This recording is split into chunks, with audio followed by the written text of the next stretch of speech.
அஸ்ஸலாமு அலைக்கும் வரஹ்மத்துல்லாஹி வபரகாத்துஹ். அல்லாஹ் நேசிக்கிறான். அல்லாஹ் யாரை நேசிக்கிறான்? அல்லாஹ்வுடைய தூதர் ஸல்லல்லாஹு அலைஹி வஸல்லம் சொன்னார்கள், அல்லாஹ்வை அஞ்சக்கூடிய போதுமென்ற மனதுடையவர்களாக வாழக்கூடிய, அல்லாஹ் மறைவில் வாழக்கூடியவர்களை அல்லாஹ் நேசிக்கிறான். இன்று நாம் பார்க்க இருப்பது அல்லாஹ்வுடைய தூதர் கூறிய இரண்டாவது தன்மை, அல்லாஹ் போதுமென்ற, அல்லாஹ் கொடுத்ததை கொண்டு குறைவுபடாமல் திருப்தியோடு வாழக்கூடியவர்களை அல்லாஹ் ரப்புல் ஆலமீன் நேசிக்கிறான். அல்லாஹ்வுடைய தூதர் ஸல்லல்லாஹு அலைஹி வஸல்லம் சொன்னார்கள், செல்வந்தம் என்பது செல்வத்தை அதிகமாக சேகரிப்பதோ சொத்துக்களை அதிகமாக குவிப்பதோ அல்ல. செல்வந்தம் என்பது அல்லாஹ் கொடுத்ததை கொண்டு திருப்தி அடைந்த உள்ளத்தோடு வாழ்வதுதான் செல்வந்தம் என்று அல்லாஹ்வுடைய தூதர் ஸல்லல்லாஹு அலைஹி வஸல்லம் உலக மக்களுக்கு ஒரு அடிப்படையை சொன்னார்கள். நிம்மதியோடு வாழ்வதற்கு கோடிகளை வைத்திருப்பவர்களும் இன்று நிம்மதியோடு இல்லை, கோடிகளை தேடிச் செல்பவர்களும் நிம்மதியோடு இல்லை. நிம்மதியுடைய வாழ்வை வாழ்பவர்கள் அல்லாஹ் எதை கொடுத்தானோ அதை கொண்டு திருப்தி அடைந்த உள்ளத்தோடு வாழ்பவர்கள் மட்டுமே. அல்லாஹ்வுடைய தூதர் ஸல்லல்லாஹு அலைஹி வஸல்லம் சொன்னார்கள், ஆதமுடைய மகனுக்கு ஒரு ஓடை தங்கம் கிடைத்தாலும் இரண்டாவது ஓடை வேண்டும் என்று தான் ஆசைப்படுவான். இரண்டாவது ஓடை கிடைத்தால் மூன்றாவது ஓடை தங்கம் வேண்டும் என்று ஆசைப்படுவான். அவனுடைய அந்த பேராசையை மண்ணை தவிர, மரணத்தை தவிர எதுவும் தடுத்து நிறுத்த முடியாது என்று அல்லாஹ்வுடைய தூதர் ஸல்லல்லாஹு அலைஹி வஸல்லம் சொன்னார்கள். அதனால்தான் அல்லாஹ்வின் அருட்கொடையை புரிந்து கொள்வதற்கு ஒரு நியதியை சொன்னார்கள். தூதர், உங்களுக்கு மேல் உள்ளவர்களை பார்க்காதீர்கள், உங்களுக்கு கீழ் உள்ளவர்களை பாருங்கள், அப்போதுதான் அல்லாஹ்வின் அருட்கொடையை நீங்கள் உணர்ந்து கொள்ள முடியும் என்று அல்லாஹ்வுடைய தூதர் ஸல்லல்லாஹு அலைஹி வஸல்லம் அவர்கள் சொன்னார்கள். அல்லாஹ்வுடைய தூதர் ஸல்லல்லாஹு அலைஹி வஸல்லம் சொன்னார்கள், அவன் வெற்றி அடைவான் யார்? அவன் அல்லாஹ்விற்கு கட்டுப்பட்டு, அல்லாஹ் ரப்புல் ஆலமீன் போதுமான வாழ்வாதாரத்தை அவனுக்கு கொடுத்து, அல்லாஹ் கொடுத்ததை கொண்டு குறைவுபடாமல் நிறைவோடு வாழக்கூடியவன் வெற்றி பெறுவான் என்று அல்லாஹ்வுடைய தூதர் ஸல்லல்லாஹு அலைஹி வஸல்லம் சொன்னார்கள். அல்லாஹ்வுடைய தூதர் மேலும் சொன்னார்கள், அழகிய செய்தி, ஒரு நாள் காலையில் ஒருவன் எழுந்திருக்கிறான், பாதுகாப்பான நிலையில் 3 வேளை உணவு அவனுக்கு இருக்கிறது, அன்றைய உணவு இருக்கிறது, ஆரோக்கியமான உடல்நிலையை அல்லாஹ் கொடுத்திருக்கிறான். இவன் யார் தெரியுமா?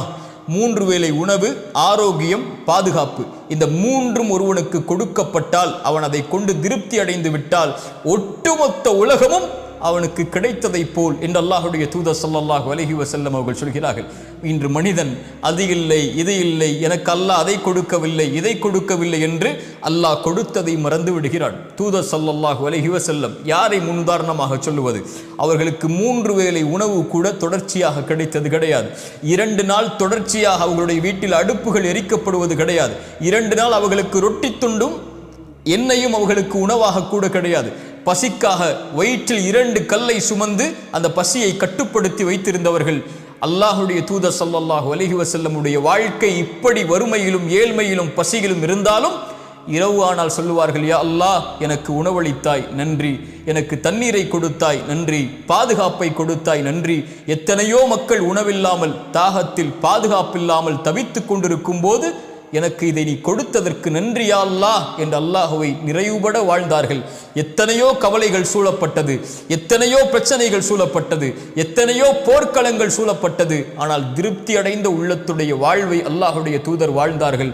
அவர்களைப் போல் மகிழ்வுற வாழ்ந்து மறைந்த ஒரு மனிதன் இந்த பூமியில் இல்லை. அல்லாஹ்வுடைய தூதர் ஸல்லல்லாஹு அலைஹி வஸல்லம் சொன்னார்கள், அதனால்தான் ஜிப்ரீல் வந்து என்னிடத்திலே சொன்னார், 5 விஷயங்கள், எதை வேண்டுமானாலும் செய்து கொள்ளுங்கள், ஒரு நாள் மரணித்து விடுவாய். யாரை வேண்டுமானாலும் நேசித்துக்கொள், அந்த உறவை ஒரு நாள் பிரிந்தே தீருவாய். எதை வேண்டுமானாலும் செய்து கொள், செயல்களில் நன்மையோ தீமையோ அதனுடைய கூலியை பெற்றே தீருவாய். இரவு வணக்கம்தான் ஒரு இறை நம்பிக்கையாளனுடைய கண்ணியம். ஒரு இறை நம்பிக்கையாளனுடைய கண்ணியம் மதிப்பென்பது மனிதர்களை விட்டு தேவையற்று வாழ்தல் தான் என்று அல்லாஹ்வுடைய தூதர் ஸல்லல்லாஹு அலைஹி வஸல்லம் அவர்கள் சொன்னார்கள். ஆம், இந்த உலகில் எல்லோரும் எம்மை விட்டு ஒரு நாள் பிரிந்து விடுவார்கள். பிரிவதோடு மட்டுமல்லாமல் எல்லோரும் ஒரு நாள் எம்மை மறந்து விடுவார்கள். செல்வத்தை சேகரிப்பதற்காக ஓடலாம், சொத்துக்களை குவிப்பதற்காக ஓடலாம், உறவுகளுக்காக வாழலாம், நண்பர்களுக்காக வாழலாம், பிள்ளைகளுக்காக வாழலாம், அதற்காக ஒட்டுமொத்த வாழ்வையும் கழிக்கலாம். ஆனால் நாம் மரணித்து விட்டால் எம்மை எப்போது மறப்போம் என்று அவர்கள் காத்து கொண்டிருப்பார்கள். யாராவது எம்மை நினைவுபடுத்தினால் கூட வேண்டாம், எனக்கு கவலை வந்துவிடும், அவரை பற்றி பேசாதீர்கள் என்று தவிர்த்து விடுவார்கள் நபித்தோழர்கள். அதனால் தான் மன்னரைகளை பார்த்து சொல்லுவார்கள், எதை எடுத்து சென்றீர்கள் இந்த உலக வாழ்வில்? உங்களுக்காக செல்வத்தை சேகரித்தீர்கள் என்று அதை யாரோ பயன்படுத்துகிறார்கள் என்று. அப்படித்தான் செல்வத்தை அவன் சேகரிப்பதற்காக வாழ்வை கழிக்கிறான், இன்னொருவன் பயன்படுத்துகிறான். உங்களுக்காக வீடு என்று அதில் யாரோ தங்குகிறார்கள், உங்களுக்கான மனைவி என்று ஒரு பெண்ணை வைத்திருந்தீர்கள், நீங்கள் மரணித்ததற்கு பிறகு அவர்களும் வேறு ஒருவரை திருமணம் முடித்து விட்டார்கள். உங்களுக்கென்று மனிதா இந்த உலக வாழ்வில் எதை எடுத்து சென்றாய்? பேராசையோடு உலகத்தில் வாழ்ந்தாயே என்று நபித்தோழர்கள் மன்னரைகளை பார்த்து கேட்பார்கள். அல்லாஹுடைய தூதர் ஸல்லல்லாஹு அலைஹி வஸல்லம் அவர்கள் ஒரு அழகிய செய்தியை சொன்னார்கள். மனதில் வையுங்கள், எந்த ஒரு ஆத்துமாவும் இந்த உலகத்திலே மரணிக்காது அல்லாஹ் கொடுத்த வாழ்வாதாரத்தை முழுமையாக்காமல். அல்லாஹ் ரப்புல் ஆலமீன் உங்களுக்கு கொடுக்க இருப்பதை அழகிய முறையில் அல்லாஹ் அனுமதித்த முறையில் தேடுங்கள். உங்களை பேராசை மிகைத்து அல்லாஹ் தடுத்த முறையில் ஒருபோதும் வாழ்வாதாரத்தை தேடிவிடாதீர்கள். அல்லாஹ்விடத்தில் இருப்பதை அவன் அனுமதித்த முறையில்தான் அவனிடத்திலிருந்து பெற்றுக்கொள்ள முடியும். அல்லாஹ் உங்களுக்கு தேடி ஒன்றை கொடுத்தால் அதை திருப்தி அடைய செய்வான், அவன் அனுமதித்த முறையில் அதை தேடினாள் என்று அல்லாஹுடைய தூதர் ஸல்லல்லாஹு அலைஹி வஸல்லம் அவர்கள் சொன்னார்கள். நிறைவுடைய வாழ்வை வாழ்வதுதான் இந்த உலகத்திலே செல்வந்தனுடைய வாழ்வு. கோடிகளை வைத்திருப்பதோ அல்லது சொத்துக்களை உலகம் முழுக்க குவித்திருப்பதோ ஒரு செல்வந்தவனுடைய வாழ்வல்ல. இந்த உலக வாழ்வில் வாழும் போதும் மரணிக்கும் போதும் நிம்மதியோடு அல்லாஹ் கொடுத்ததை கொண்டு திருப்தி அடைந்து அல்லாஹ்வின் மீது நல்லெண்ணத்தோடு குறைவுபடாமல், யா அல்லாஹ் எனக்கு நீ எந்த குறைவும் எதிலும் வைக்கவில்லை என்று, அல்லாஹ் எதை கொடுத்தாலும் கொடுக்கவில்லை என்றாலும் திருப்தி அடைந்து வாழக்கூடியவர்களை அல்லாஹ் ரப்புல் ஆலமீன் நேசிக்கிறான். மனிதா, இந்த உலக வாழ்வில் நீ எதை தேடினாலும் ஒரு நாள் உன்னை விட்டு அது பிரிந்துவிடும். நீ யாரை நேசித்தாலும் அவர்களும் உன்னை விட்டு பிரிந்து விடுவார்கள்.